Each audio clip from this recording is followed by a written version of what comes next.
ये मोदी का भारत है, मोदी का नया चेहरा ये है। Prime minister Modi is a smart guy, समझदार है बहुत ज्यादा। कि इस्लाम का जो मामला है ना, इस्लाम बतौर मजहब प्रॉब्लम है, लोग प्रॉब्लम नहीं है। ये वो चीज़ है जिससे फ़लस्तीन का काज भी पीछे जाता है, कश्मीर का काज भी पीछे जाता है। प्राइम मिनिस्टर मोदी जो है, he is not just in Jordan, he is also travelling Oman. ये वो भारत है जो पूरी दुनिया में सबसे बड़ी जमहूरियत कहलाने का दावेदार है। ये वो भारत है। पाकिस्तान को तो खास कर भाई, पाकिस्तान ने 24 करोड़ ये माइंडसेट बनाया हुआ है आरजू जी। और मैं बहुत खुश हूं, पिछले दिनों मैंने सुना कि लम्स में ये संस्कृत और गीता और ये सब पढ़ाने, महाभारत पढ़ाने की बातचीत हो रही है। और जो मुझे सबसे अच्छी बात लगी, उन्होंने कहा कि ये हमारा भी है, ये कॉमन है, ये सिर्फ भारत का नहीं है, ये जितना भारतवर्ष का है उतना मेरा है। यही बात मैं कह रहा हूं। एक तरफ मुहिम चली है कि मुसलमानों को कंटेन किया जाए, वेस्ट से निकाला जाए, वहां उनकी आबादी की जो आमद है, जो इमिग्रेशन है, उसको रोका जाए। इंडिया मुसलमान ममालिक से करीबी ताल्लुकात चाहता है। इंडिया मुसलमान ममालिक से करीबी ताल्लुकात चाहता है। आम लोग जो वहाँ पर मौजूद हैं, जो क्रिश्चियन हैं, यहूदी हैं, हिंदू हैं या कोई और भी नस्ल या मज़हब से ताल्लुक़ रखते हैं, वो मुसलमानों से नफरत करेंगे कि ये तो होते ही दहशतगर्द हैं। Basically the more India gets closer with Oman, there is a tension in Pakistan. दोस्तों नमस्कार। दोस्तों ये वीडियोस देख आज बहुतों के सीने में आग लग गई, खास करके पाकिस्तानियों के, जो हर दूसरे दिन अपनी मीडिया में बैठकर भारत के खिलाफ प्रोपेगेंडा फैलाते हैं। सीन देखिए अम्मान का।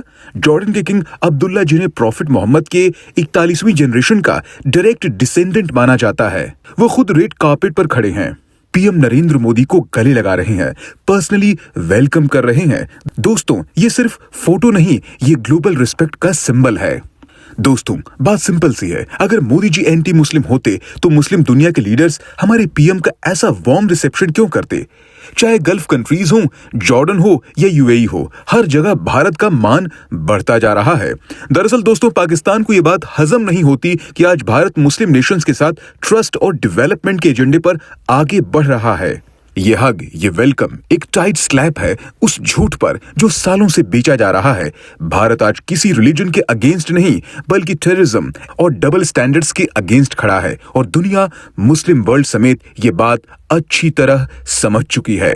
इसी टॉपिक पर चलिए आगे इस वीडियो को देखते हैं। चैनल को सब्सक्राइब और वीडियो को लाइक करना न भूलें। जय हिंद। एक तरफ मुहिम चली है कि मुसलमानों को कंटेन किया जाए, वेस्ट से निकाला जाए, वहाँ उनकी आबादी की जो आमद है, जो इमिग्रेशन है, उसको रोका जाए, फार राइट पार्टियाँ लाई जाएं, तो उसके लिए कोई ना कोई तो बहाना चाहिए। तो बहाना तो मिल गया है। अब आपको आईएसएस की एक और बात बताऊं। वही आईएसएस जो है, अभी कुछ दिन पहले, 2 दिन पहले अमेरिकी फ़ौज पर भी हमलावर होती है, वहाँ पर उसी आईएसएस जो कि अलकायदा से निकली, और वहाँ अलकायदा की हुकूमत है शाम में, अलकायदा के लोगों की, उनके साथ मिलकर पहरा दे रही है। तो दाइश का जो जनाब 2 लोग हैं और वो न्यूली रिक्रूटेड थे, वो उन पर हमला करके मेरा ख्याल 3 फौजी जो हैं वो उनके कत्ल कर देते हैं, या 2 फौजी और 1 ट्रांसलेटर को कत्ल कर देते हैं। एक तो शाम में अब रहने का बहाना पैदा हो गया। ये अमेरिकी फ़ौज शाम के कब्ज़ा शुदा इलाका जो है वो इजराइल से खाली करवाने नहीं आई, ये जहन में रहे। वो उनके साथ एक इत्तेहाद बनाने आई है ताकि एक और मुल्क हमारे काबू आ गया। मामला सिर्फ इतना है। एक ये बात हो गई। अब आप गज़ा में चलते हैं।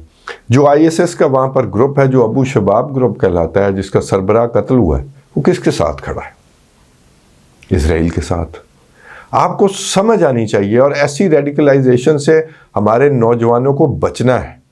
इसकी वजह से मुसलमानों पर मुसीबत आई है।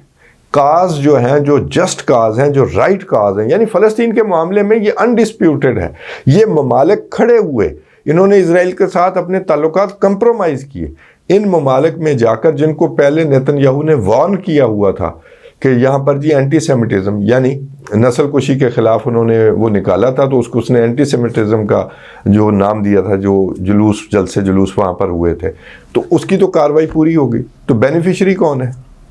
बेनिफिशरी नेतन्याहू है, बेनिफिशरी डोनाल्ड ट्रंप है, बेनिफिशरी तमाम फार राइट के लोग हैं जो मुसलमानों को नफ़रत की निगाह से देखते हैं। अब जो मुसीबत पड़ेगी इन जाहिलों की वजह से, इन जालिमों की वजह से, वो आम मुसलमानों पर पड़ेगी जिनका इस चीज़ से कोई ताल्लुक़ नहीं है। आम लोग जो वहाँ पर मौजूद हैं, जो क्रिश्चियन हैं, यहूदी हैं, हिंदू हैं या कोई और भी नस्ल या मज़हब से ताल्लुक़ रखते हैं, वो मुसलमानों से नफ़रत करेंगे कि ये तो होते ही दहशतगर्द हैं। अब उनके प्राइम मिनिस्टर की आप बात सुन लें, तो ये वाक़या जो है ना, इसकी बड़ी दूर तक जो है ना आवाज़ आई है और बड़ी देर तक इसकी गूंज सुनाई देती रहेगी। ये फ़ायदा दिया है और इसमें कोई बड़ी बात ना समझिएगा। इसको फॉल्स फ्लैग ऑपरेशन इस तरह भी कहा जा सकता है कि ऐसे लोगों को इस्तेमाल करना कोई मुश्किल नहीं होता। वो ऑस्ट्रेलियन पुलिस के मुताबिक ये हमारे रेडार पे था, ये लड़का, इसको पकड़ा भी गया था। वो इसी दौलत इस्लामिया, वो सो कॉल्ड ISS के साथ जो है ना, वो उसकी जो आप ऐसे समझ लें कि वहाँ पर जो उनके साथ ये मिला, जो कमांडर उसको 7 साल पहले सज़ा हुई थी, उसके साथ इसका ताल्लुक़ सामने आया था। अब आहिस्ता आहिस्ता जिस शख्स ने, वो इदलिब से ताल्लुक़ रखता है, अहमद बिन अहमद या अहमद अल अहमद जो हैं, वो भी मुसलमान है, उसको ऑस्ट्रेलिया हीरो तो करार दे रहा है, लेकिन आहिस्ता आहिस्ता वो बात दब जाएगी और जो वेस्ट का प्रोपेगेंडा है, इजराइल का हसबरा है, अमेरिका का फॉक्स न्यूज़ है, वो बात को इस तरह उठाएंगे कि वो शख्स जो बचाने वाला वो भी मुसलमान है, उसको साइडलाइन कर दिया जाए और इस बात को उभारा जाए कि इस्लाम का जो मामला है ना, इस्लाम बतौर मज़हब प्रॉब्लम है, लोग प्रॉब्लम नहीं है। ये वो चीज़ है जिससे फ़लस्तीन का काज भी पीछे जाता है, कश्मीर का काज भी पीछे जाता है, हर तरह की नस्ल कुशी भूल जाते हैं। इन लोगों ने फ़ायदा किया है। फिर कुछ 7 लाख के करीब इंडियंस हैं ओमान के अंदर। मैं जॉर्डन का जो कैपिटल अम्मान है, ठीक है ना, ओमान इटसेल्फ, ये और ये कंस्ट्रक्शन, हेल्थ केयर, ये इस तरह के और बड़े 7 लाख बंदा जो इंडिया का ओमान में है, वो समझते हैं हमारा वो एक एक्टिव कनेक्शन वहाँ पे मौजूद है। तो इंडिया वहाँ पे बड़े योगा डे और बॉलीवुड एंड ऑल दैट वो सारा करता है।